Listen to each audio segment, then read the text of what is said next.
I didn't piss and moan and bitch, because basically once I've written the story, I'm in the hands of the artist, and the same, and I believe the same should be true from every writer.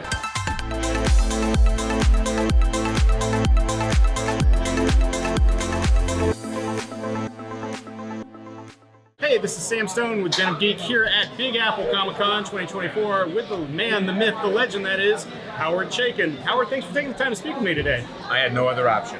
Fair enough.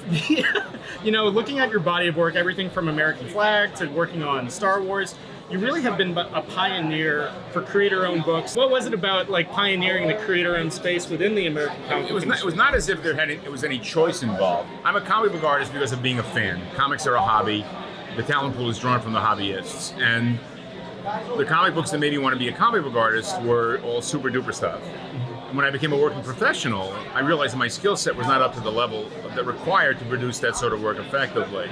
So I had to find other things that I could do that would be good enough for the skill set that I had. By the time my skill set caught up with that work, I couldn't give a fuck about superhero stuff. I was able to do them, but I brought a journeyman sensibility to them. I was not a master of that school.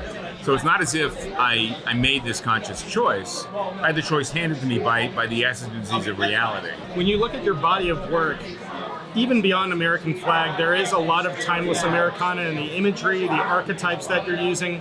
What is it about, as a storyteller, though, that kind of imagery and archetypes that you find fulfilling and interesting that you want to revisit and, you know, reinterpret yourself? Well, to a profound extent, I sort of weaned away from science fiction in the mid-'70s, and I was introduced to crime fiction. And I really love that work, I love the noir films of the 1940s and Roman noir of the 40s, 50s through the 70s. But I also feel that there's a modern sensibility of producing that sort of work doesn't necessarily require you to recreate the lighting and the effect of that 1940s franchise. That the material itself should have a moral base that reflects its own time, but identifies the nihilism of the material. I like historical stuff, I like dirty stuff, I like crime stuff. Most of the genre material that I like is more mainstream than super duper stuff. You talk archetype, I try to do anti-archetype. I mean, when I hear someone talk about dismiss something because there's no one to root for, I realize that what I'm dealing with is someone who hasn't outgrown an adolescent need for a role model.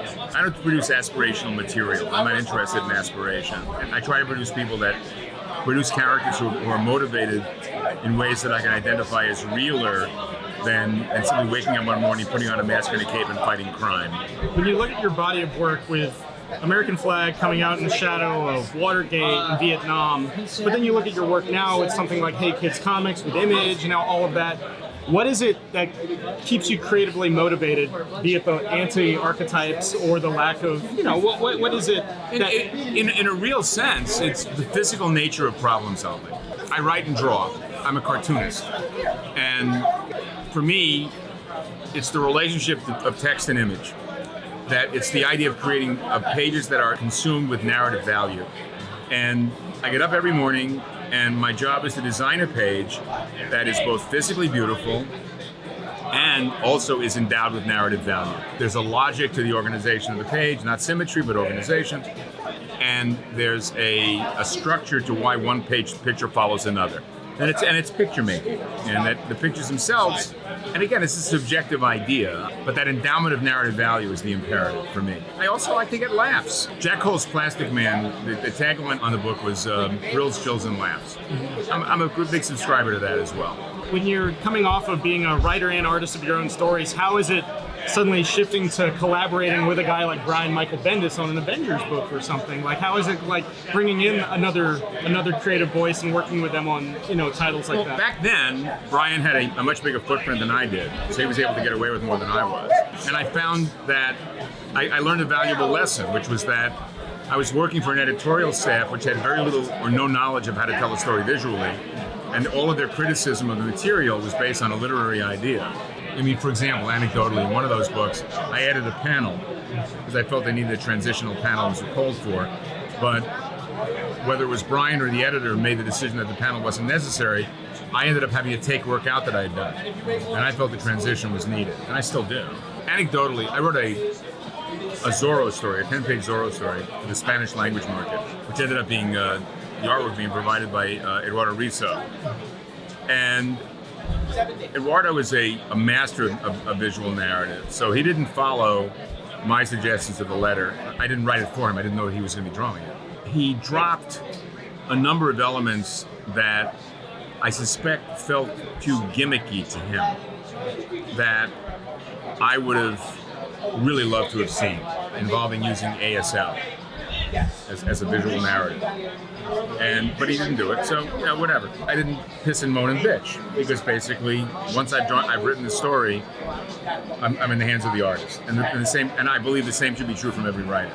I was unhappy with making that adjustment, let us say. Where else can readers check out your work next? What you got cooking, Howard? Well, there'll be a new book called Fargo Hell on Wheels, which we crowdfunded, and it'll be out coming soon. I'm working right now on a new 28-page Black Kiss story that will be featured in a monstrously huge, filthy book called The Black Kiss Omnibus, which will be out in June. A new 28-page story with an additional 25 to 30 pages of back matter that's unseen by anyone. And for the first time in my professional life, I have nothing concrete that I'm rolling into as soon as I finish this story right now. I got nothing. I'm okay with that. This has been Sam Sim with Den of Geek here at Big Apple Comic Con 2024. Howard, thanks for sitting down with me. Thanks, Ian. Thank you. Appreciate it.